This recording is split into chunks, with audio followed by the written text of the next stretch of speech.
পশ্চিম মেদিনীপুরের দাঁতন থানা এলাকায় শুক্রবার সন্ধ্যেতে ঝড়ের তাণ্ডবে লণ্ডভণ্ড। হঠাৎই সন্ধে হওয়ার আগে শুরু হয় শিলাবৃষ্টি। এর পাশাপাশি শুরু হয় প্রবল ঝোড়ো হাওয়া। এর জেরে আমুয়া ৫ নম্বর অঞ্চলের পলাশিয়া গ্রামের একাধিক বাড়ি সহ ভাঙে গাছ, বিঘার পর বিঘা চাষের জমি শিলাবৃষ্টির জেরে ক্ষতি হয়। অপরদিকে দাঁতন ২ ব্লকের জ্যানকাপুর অঞ্চলের বামুন্দা, কড়িয়া সহ একাধিক এলাকায় চাষের জমির পাশাপাশি ভাঙে ইলেকট্রিকের খুঁটি। বেশ কয়েকটি গ্রাম বিদ্যুৎ সংযোগ বিচ্ছিন্ন।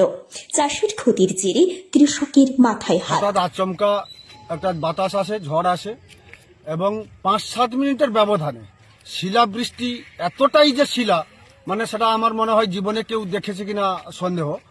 তার বিনিময়ে অনেক ক্ষয়ক্ষতি গ্রামের ভিতরে হয়েছে, গাছপালা নষ্ট হয়ে গেছে, ঘরবাড়ি, কয়েকটা বাড়ি আমরা সকালবেলা গ্রামে ঘুরে যখন দেখলাম, কয়েকটা বাড়ি বেশ কিছু চালা উড়ে নিয়ে গেছে, টিনের চাল, অ্যাসবেস্টসের চাল, এবং চাষযোগ্য জমি, বরজ, মুগের বাড়ি, বাদাম বাড়ি, এগুলো তো মনে হয় না, একদম কাটাই হবে না। চাষ করেছিলাম, তার জন্য এত ক্ষতি হয়েছে যে শিলাবৃষ্টি ১ ঘন্টা ধরে প্রচুর শিলাবৃষ্টি এই এলাকায় আমাদের হয়েছে। ধান জমিতে কিছুই নেই, সব শেষ হয়ে গেছে।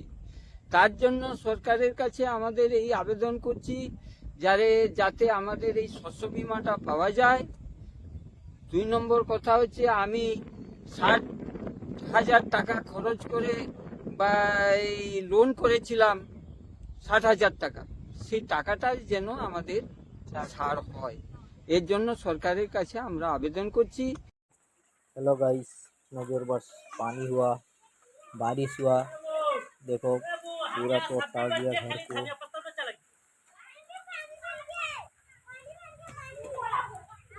ना ओला ओला पड़ा है ना, ओला सब बर्फ पड़ा है, बर्फ तो जाम हो गया पूरा, घर पर चला गया पूरा।